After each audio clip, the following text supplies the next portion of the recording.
Musiknya hilang Jir, nggak pakai musik. Jangan lupa subscribe Jir, subscribe itu gratis. Halo, assalamualaikum warahmatullahi wabarakatuh. Salam untuk temanku semua yang ada di sana, dan di sana ya. Kali ini saya akan membahas apa itu gagal speed ya. Ini khusus pemula, yaitu untuk teman-teman kita yang baru-baru naik ke roda 10 atau tronton ya. Otomatis perbedaan dari muatan itu beda ya, jauh dengan R6 atau PS ya, gitu. Dan perlu dipahami bahwa setiap unit memang diciptakan itu atau dibuat itu beda-beda ya. Ada yang sistem pantau, yaitu dengan kecepatan tinggi dari bawah. Ada juga yang sistem merayap dari bawah begitu ya. Dan ada juga direkomendasikan dari perusahaan itu ditambang misalkan hauling road, ada tanjakan tinggi panjang gitu ya. Itu direkomendasikan biasanya ditaruh tuh rambunya di pinggir jalan. Untuk Hino gunakan gear sekian, kemudian Volvo gunakan gear sekian begitu ya. Untuk Mercy juga gunakan gear sekian gitu ya. Nah, begitu. Jadi untuk mengantisipasi terjadinya gagal speed karena kita mengurangi kecepatan tidak sesuai dengan RPM gitu ya. Nah, terjadi down speed. Oke ya. Setelah nonton video itu nanti ada penjelasannya yang lebih detail. Makanya jangan skip atau nonton setengah-setengah aja biar nggak gagal paham ya. Nanti saya akan jelaskan secara detail dan pastinya mudah dipahami. Ini khusus pemula ya. Oke, mari kita saksikan. Yang belum subscribe jangan lupa di subscribe, nyalakan juga loncengnya untuk supaya tahu kalau aku buat video baru, yaitu mengenai seputar tambang aja atau unit truk gitu ya. Oke, langsung saja, let's go.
Langsung bahade dilangsungkan.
Untuk mengenai video pertama tadi, yaitu saya menggunakan speed 1, 2 high, kemudian 1 high. Dan biasanya aku pakai di situ 2, kami pakai 2 di situ. Tapi karena ada lubang yang pas di ujungnya itu, pas mau nyampe datarnya itu ada lubang, jadi takut kejebak di situ, otomatis kita 1,5. Dan kalau memang yang nggak pakai renceng, cuman renceng ya, kalau yang cuman renceng tanpa splitter, otomatis kuatnya menggunakan 1. Begitupun untuk video berikutnya ya, video keduanya tadi itu ya. Nah, kita kan udah stabil tuh, udah nanjak, nggak putus-putus, nanjaknya tuh full sampai atas ya. Pastikan RPM kita bertahan, yaitu maksimal 2000 atau yang di 20 ini ya, 2000. Nah, kita pertahankan di 2000. Nah, kalau misalkan dia tiba-tiba kurang atau lebih, bahkan misalkan lebih, kita jangan tambahkan lagi atau injak lagi, melainkan dikurangi sedikit. Karena apa? Beban muatan kita itu kadang berubah kan gitu. Nah, kalau dia lebih, berarti kebutuhan daripada engine itu segitu gitu ya. Ini kan kebutuhan engine RPM ini, seberapa besarnya kan kebutuhan engine-nya itu sendiri, seberapa besar putarannya ya. Kalau misalkan dia berkurang, nah, pertahankan aja pedal gasnya. Ini untuk pemula ya, bukan mengajari, tapi lebih memberikan referensi. Pertahankan aja di 2000. Kalau misalkan dia kurang dari 1800 misalkan, pertahankan aja dan jangan panik bahwa itu akan turun set gitu, enggak ya. Karena akan disuplai oleh turbo. Nah, begitu dia butuh, kan butuh berarti kalau gitu butuhnya segitu gitu ya, butuh lebih besar lagi putaran engine-nya gitu ya, makanya dia turun. Itu jangan panik karena akan disuplai udara lebih besar daripada turbo. Nah, itulah fungsinya turbo. Jadi nanti ada video selanjutnya mengenai turbo dan juga ABS ya. Nantikan aja. Akan disurvei oleh turbo sampai titik maksimal gitu. Jadi kita pertahankan aja.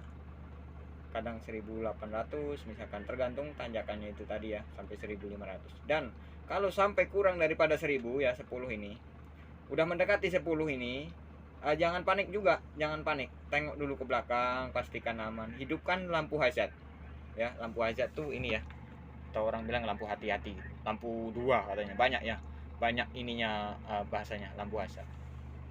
Karena apa? Kalau kurang dari 1000 tidak memungkinkan lagi untuk naik ya, mau pakai speed berapapun kalau kurang dari 1000 nggak mungkin naik, kecuali dia kembali ke awal berhenti pakai 1.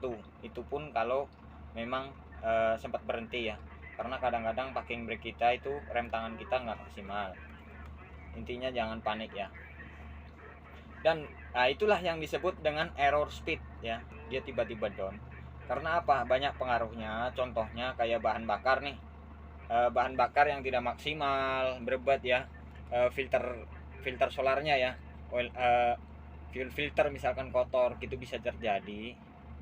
Jadi nggak maksimal dia mendorong. Yang kedua, turbochargernya itu nggak mampu juga menyuplai udara lebih banyak ke pembakaran begitu. Itu yang disebut dengan error speed. Dan semua udah dipatuhi nih, kita pakai speed yang sesuai, misalkan perhitungan kita melalui feeling kita kan. Driver kan menggunakan feeling, sesuai dengan feeling, speed yang pas, RPM yang pas kita pertahankan.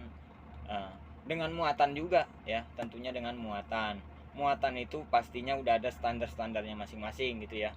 Kalau untuk tronton ini rata-rata itu 25 sampai 30 gitu ya. Dan lebih daripada itu walaupun kuat, itu berarti sudah tetap overload gitu ya. Lebih daripada 30 itu tetap kuat, nggak mungkin nggak kuat, tapi tidak menjamin ya gitu loh, tidak menjamin. Dalam kondisi ini misalkan lagi filternya nggak bagus, sudah kotor atau sebagainya ya. Intinya pada intinya itu kita pertahankan di 2000 rpm dengan muatan yang pas, yaitu nggak overload ya, dipertahankan di 2000. Dan jangan sampai diinjak, mau diinjak kayak manapun, torsi yang dibutuhkan cuma segitu gitu ya. Misalkan nih lebih dari 2000 nih, dia lebih nih, terus kita tambahin injak lagi, nggak bakalan dia kilometernya naik, nggak bakalan ya, karena itulah torsi yang dibutuhkan cuma segitu. Nah, kita pertahankan di 2000. Itu pun sebaliknya berkurang ya, pertahankan aja, jangan kurang terus kita down, lepaskan, malah itu akan jadi down atau panik gitu ya.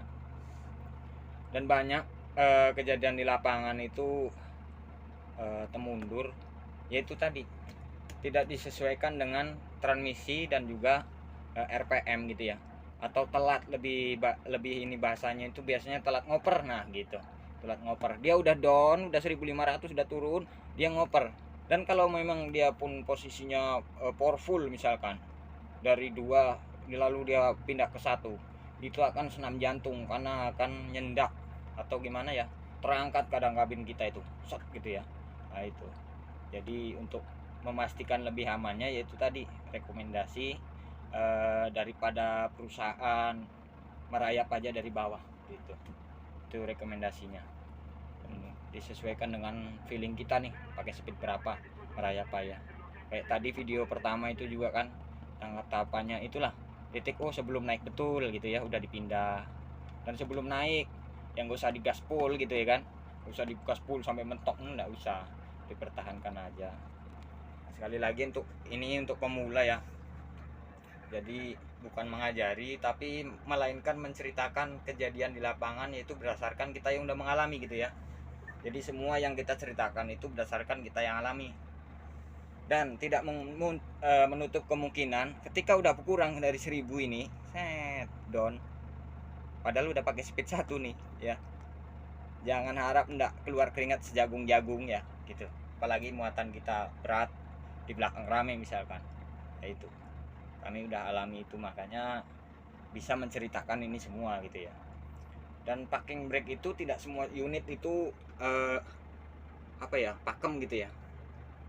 Kadang-kadang nggak usah sebut unitnya ya, pokoknya ada aja yang kadang-kadang tuh sama sekali tidak berfungsi juga ada, melainkan kita inisiatif driver nyilang antara brake ya ditumit, kemudian telapak kaki digas. Itu udah hal terbiasa sama supir itu. Nah, begitu udah oper, kita bareng angkat tumit, injak telapak kaki gitu ya. Nah itu, makanya untuk mengantisipasi itu, langkah pertamanya itu jangan panik ketika naik ya. Perhatikan RPM, perhatikan kanan kiri belakang ya, perhatikan RPM. Kalau memang dia nggak ada tenaga, dia di RPM tetap nampak gitu ya. Kalau memang mobil kita nggak ada, unit kita nggak ada kendala, berarti ya overload gitu aja simpelnya. Jadi nggak ada istilah nggak kuat tuh, nggak ada ya gitu. Oke ya, cukup jelas ya mengenai apa itu gagal speed dan kemudian apa itu error speed gitu loh. Jangan malah meledek unit kita, masa gitu aja nggak mampu katanya, padahal nggak sesuai dengan speed kita gitu loh. Speednya antara RPM dan speed tuh nggak sesuai, gimana mau kuat gitu ya. Nah itu, kecuali itu tadi error speed, filter kotor, saringan udara kotor lah, apa dan sebagainya ya. Nah itu. Oke, terima kasih telah menyaksikan video ini, mudah-mudahan bermanfaat ya. Jangan lupa di share kalau yang lain butuh juga, dan like kalau memang merasa bermanfaat video ini. Bagi yang belum subscribe, di subscribe dulu supaya nggak ketinggalan video saya berikutnya. Oke, assalamualaikum warahmatullahi wabarakatuh.